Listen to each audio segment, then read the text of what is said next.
Si Pipo yung unang lumapit sa akin, hindi naman ako eh. Okay, kaya winel ka mo naman nakabukaka ka. Wala akong pakialam kung sinong unang lumandi. Pero yung masakit kasi, kayong dalawa. Asawa ko, best friend ko, pinagtaksilan ako, kaya magsama-sama na lang tayo sa impyerno! Sandra, Hayaan mo na siya.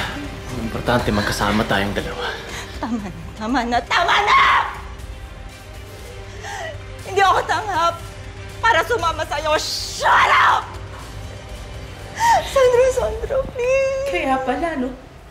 Kaya pala gusto mong umamin ako agad kay Pipo na nahuli kami ng anak ko para masolo mo yung asawa ko. Hindi. I'll take your advice.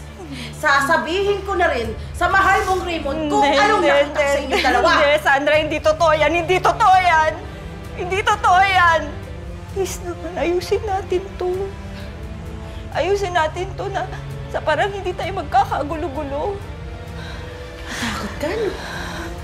Ha? Ano ang lagas? Buhay ko lang ang magulo? Hindi pwede yun. Kailangan damay-damay tayo!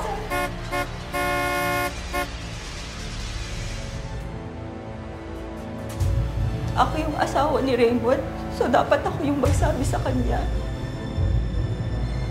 Ako dapat umamin sa kanya. Dito pa ako busina. Hindi ko nasabi sa inyo na cancel yung trip ko. Anong meron? Nandito kayo. Ano Diyos? Sabihin ko na. Denise, sabihin na nga, Denise. Anong dapat ko malaman, Denise? Denise!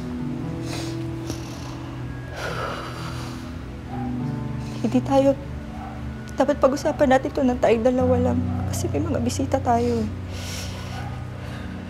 Bisita? Don't you consider them as family? I'm sure they won't mind, right? Anong dapat ko malaman, Denise?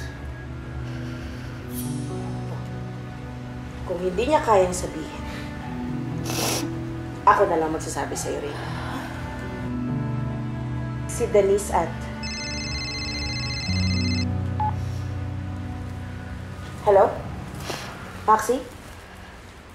Ano? Ano? Hello? Maxi? Ano nangyari? Ha? Nasaan kayo? Pupuntahan namin kayo.